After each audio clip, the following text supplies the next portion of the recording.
اهدنا الصراط المستقیم۔ الحمدللہ رب العالمین والصلاة والسلام علی رسولہ الکریم، اما بعد۔ شیخ، سوال جو ہے حج کے سلسلے میں ہے کہ حج کے جو ایام ہیں ان کو جو ہے جو علماء نے الگ الگ نام دیے ہیں، ان ناموں کی وجہ کیا ہے اور ان کا مطلب کیا ہے، اس کو جو ہے واضح ہے۔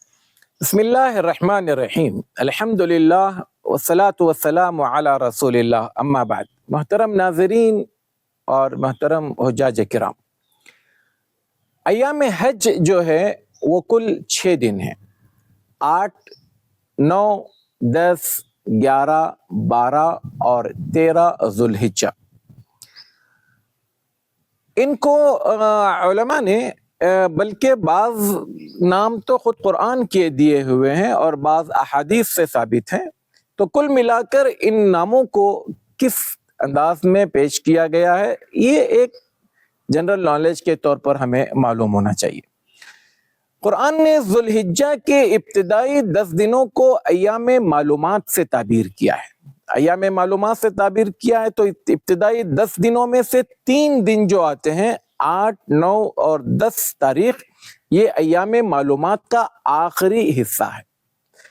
اور پھر ایام تشریق کو ایام معدودات بھی کہا گیا ہے، 11، 12 اور 13 تاریخ کو، یہ بھی حج کے دن ہیں۔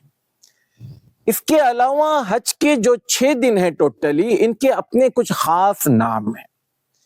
نمبر 1، 8 ذوالحجہ کو یوم الترویہ کہا جاتا ہے۔ ترویہ کا معنی ہوتا ہے سیراب کرنا، پانی کا ذخیرہ کرنا۔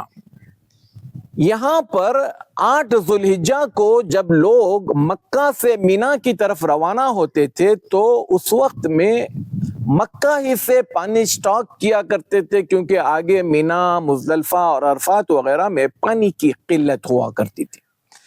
تو یہاں پر اپنے جانوروں کو پانی پلایا کرتے، خود بھی پی لیتے، اپنے پاس جو کچھ برتن ہوتا اس میں سٹاک کر لیتے، تو اس کو یوم الترویہ کہا گیا۔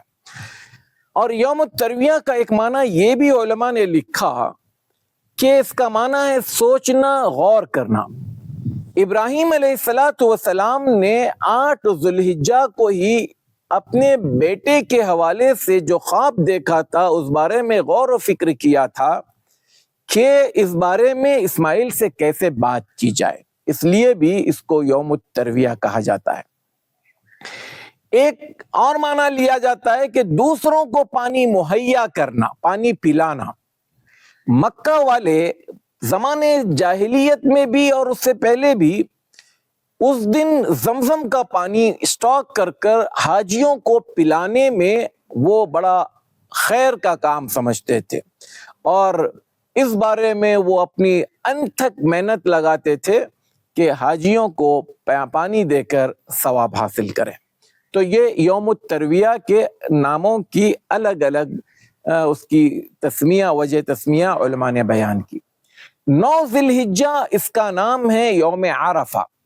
عرفہ ایک وادی کا نام ہے جہاں حاجی حضرات زوال شمس سے لے کر غروب شمس تک وقوف کرتے ہیں، اور یہ وقوف حج کا رکن ہے، اور اس کے بغیر حج ہوتا ہی نہیں، بلکہ اللہ کے رسول صلی اللہ علیہ وسلم نے فرمایا الحج عرفہ، اصل حج عرفہ کا دن ہے۔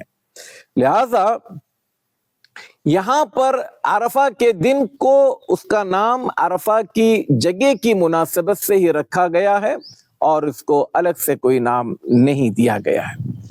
اس کے بعد یوم النحر، 10 تاریخ کو یوم النحر کہا جاتا ہے، قربانی کا دن۔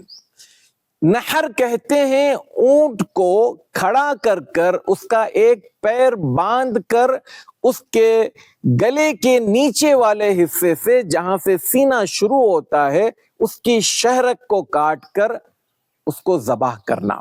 عام طور پر جو جانور ذبح کیے جاتے ہیں وہ لٹا کر کیے جاتے ہیں، لیکن نحر کا معنی ہوتا ہے اونٹ کو یا اونٹنی کو کھڑا کر کر ذبح کرنا، چونکہ اس زمانے میں عرب لوگ اور خود اللہ کے رسول صلی اللہ علیہ وسلم نے قربانی میں اونٹ کو پیش کیا۔ اونٹنی، آپ صلی اللہ علیہ وسلم نے اپنے حجۃ الوداع کے موقع پر کل 100 اونٹ منگوائے حضرت علی رضی اللہ تعالیٰ عنہ کو یمن بھیج کر، جن میں سے 63 اونٹ آپ صلی اللہ علیہ وسلم نے اپنے ہاتھ سے ذبح کیے اور باقی کے 37 اونٹ حضرت علی رضی اللہ تعالیٰ عنہ کو دیے۔